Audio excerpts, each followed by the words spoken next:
Ni umujyi wa Goma rero wamaje gufatwa n'umutwe wa M23, dore ko ubu ngubu imirwano ikomeje kujya mbere. Imirwano ku munsi w'ejo yari ikaze cyane, ni ibintu byari bikomeye, abantu bari bari Rubavu bo barabizi cyane, dore ko uyu mutwe wa FDLR ufatanyije n'ingabo za FARDC bari bahanganye bikomeye n'umutwe wa M23, dore ko barasaga cyane ibisasu byinshi, bimwe bigatoroka bikagwa mu Rwanda.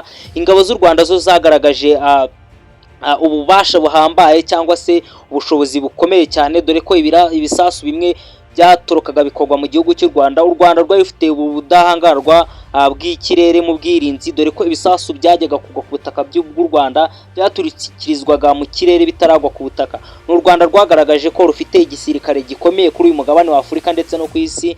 n'u Rwanda rwagaragaje ko igisirikare cyarwo cyiteguye kuba cyarinda abaturage barwo, cyiteguye kuba abaturage barwo baryama bagasinzira, cyiteguye kuba cyakora icyo ari cyo cyose kugira ngo umutekano w'abaturage nk'umutungo wa mbere w'igihugu ukomeze kugerwaho, ukomeze kwimirizwa imbere. n'u Rwanda rukomeje guteza imbere ibijyanye n'ubwirinzi bwarwo, dore ko ari igihugu gifite umutekano, ari cyo gihugu cya mbere gifite umutekano wa mbere usesuye kuri uyu mugabane wa Afurika, ndetse kiri no mu bya mbere ku isi bifite umutekano uhagije. Si ibyo gusa kandi, dore ko ingabo zagiye zitsindwa za Wazalendo ndetse n'iza FARDC ndetse na FDLR zagiye zitsindwa urugamba, zitsinzwe na M23, zamanitse amaboko zigamera ko zitsinzwe, zikatanga intwaro ku ruhande rw'u Rwanda, aho zamanikaga amaboko zikamanika ko zitsinzwe, hanyuma bakazireka zikambuka zikinjira mu Rwanda, hanyuma zikakirwa nk'izindi mpunzi zose. Si ibyo gusa kandi, dore ko kirimo gutuma M23 itsunda urugamba yoroheye. Bamwe mu basirikare ba FARDC ndetse na FDLR barimo kujya ku rugamba banyweye ibiyobyabwenge, cyane cyane urumogi, dore ko muri abo basakwaga bakimara gutsindwa bamwe muri bo basanganywe urumogi rwinshi cyane, bakavuga ko iyo bari ku rugamba barunywa ku bwinshi, rukabasa n'urubatera akanyabugabo cyangwa se rukabongerera imbaraga. Ibyo bituma barwana bameze nk'abiyahura, barwana badatekereje kabiri, barwana batazi ibyo barimo. Urumva naho umuntu wanywera urumogi kujya ku rugamba ntago ari ibintu bijyana cyane. Ibyo rero bigatuma M23 yo iba izi icyo ishaka, izi icyo iharanira, izi icyo irwanira, ifite intumbero, ifite icyo ishaka kugeraho, ibatsinda byoroshye, ku buryo bworoshye, ibatsinda nk'abadahari nubwo batangana mu bwinshi, ariko yo irimo gukomeza igenda itsinda urugamba mu buryo buyoroheye. N'igisirikare cya M23 cyangwa se umutwe wa M23, aho wari uhanganye bikomeye n'ingabo za FARDC ndetse na FDLR ndetse n'umutwe wa Wazalendo urwanya leta y'u Burundi, aho byari byishyize hamwe birimo kurwanya M23, nayo irimo kurwana ku busugire bwayo, irimo kurwana ku burenganzira bwabo, dore ko M23 ari umutwe urwanira ubwigenge bw'abaturage b'abanyekongo bavuga ikinyarwanda, abatutsi b'abanyekongo bavuga ikinyarwanda, barimo kugenda bicwa urwagashinyaguro, bicwa bagatwikirwa amazu, bakamburwa ibyabo, imitungo, inka zabo zikariribwa ku manywa y'ihangu, nta kintu babikoraho. M23 rero ikaba irwana kuri abo baturage, ikaba irwana ku burenganzira bwabo, akaba ariyo mpamvu bafashe iya mbere bakavuga bati ntabwo twakomeza kurebera ibintu bikomeza kuba nkaho ntacyo twabikoraho, mureke duhaguruke twivugire, ijambo ryacu turigiraho, turigeza, twirwaneho. Ni umutwe wa M23 uyobowe na General Sultan Makenga, umujenerali ufite ibitendo bikomeye, umujenerali w'umunyabigwi, umujenerali ufite igitinyiro kuri uyu mugabane wa Afurika ndetse no ku isi, dore ko yarwanye ku ruhande rw'ingabo za RPF mu gikorwa cyo kubohora igihugu mu mwaka w'1994. Uyu mugabo General Sultan Makenga akaba ari umugabo w'ibitendo bikomeye, akaba ari umugabo w'ibigwi bihambaye, dore ko uru rugamba baje no kurutsinda mu 1994. Hanyuma ingabo zatsinzwe za Exfari arizo ngabo za Habyarimana zatsinzwe urugamba, zikaza guhungira mu mashyamba ya Kongo, arizo zaje kwitwa nyuma ya FDLR.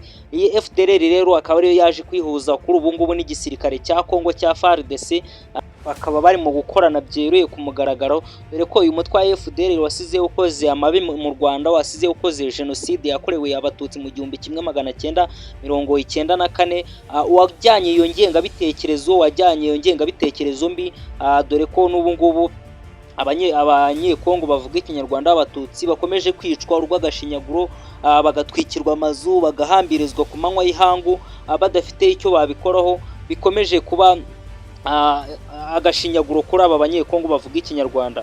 Ni Repubulika Iharanira Demokarasi ya Kongo irimo imitwe yitwaje intwaro irenga 230, ni imitwe myinshi cyane ibarizwa muri aka gace, dore ko harimo FDLR irwanya leta y'u Rwanda, hakabamo Wazalendo irwanya leta y'u Burundi cyangwa se na FLN, hakaba n'irwanya leta ya Uganda.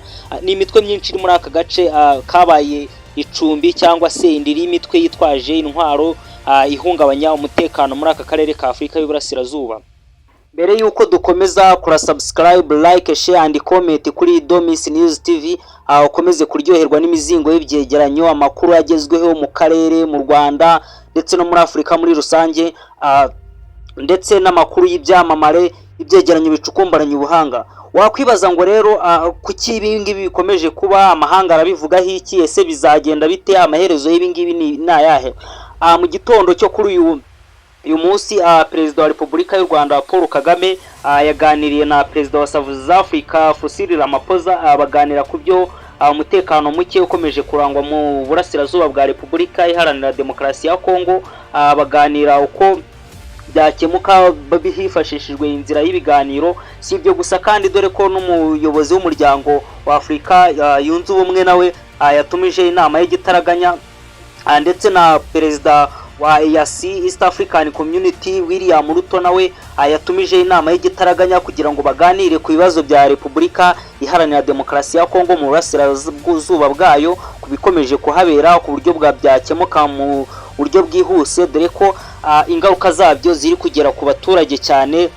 Abaturage arimo bakomeje kuhagorerwa, ubumva nyine ahantu ari kubera intambara, abasahura imitungo y'abaturage birimo kugenda byangirika, ubucuruzi ntabwo bugikomeje kugenderanira hagati y'ibihugu byombi, yaba u Rwanda ndetse na Repubulika Iharanira Demokarasi ya Kongo, bisa n'ibyahagaze. Muri make ubuzima bwahagaze ahantu hari kubera intambara, bikomeje kuba ikibazo cy'ingutu ku baturage barimo kwatakariza ubuzima, icyizere cy'ubuzima cyasubiye inyuma kubera ikibazo cy'intambara, bikomeje kuba agaterera nzamba muri ubu burasirazuba bwo mu gihugu cya Repubulika Iharanira Demokarasi ya Kongo.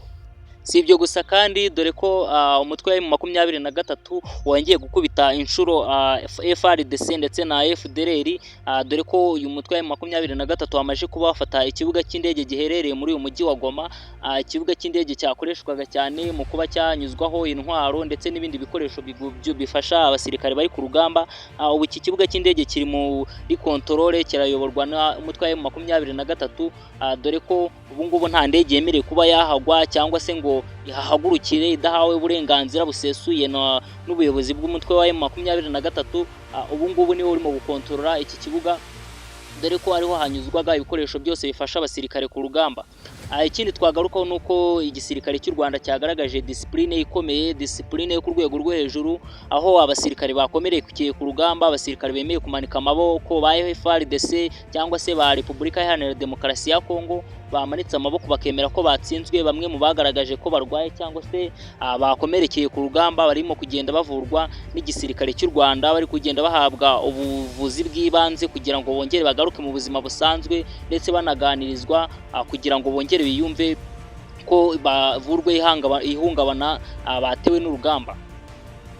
Ni imirwano igikomeje kujya mbere rero, ni imirwano igeze aho rukomeye, ni urugamba rugeze aho rukomeye. Muri make ibintu bikomeje gukomera ku mpande zombi, haba ku ruhande rwa M23 ikomeje kwitegura cyane, kuko itazi igihe icyo ari cyo cyose FARDC yaterera cyangwa se ingufu yazana noneho, cyangwa se na FARDC nayo igomba kuba yiteguye. Ni ibintu bikaze, ni urugamba rutoroshye. Ibisasu bikomeje kandi guterwa muri Repubulika Iharanira Demokarasi ya Kongo ku rugamba, biri kugira ingaruka no ku Banyarwanda, dore ko bimwe muri byo biri kugwa ku butaka bw'u Rwanda, nubwo bimwe biri gutekerezwa mu kirere, ariko hari bimwe bitoroka bikagwa ku butaka.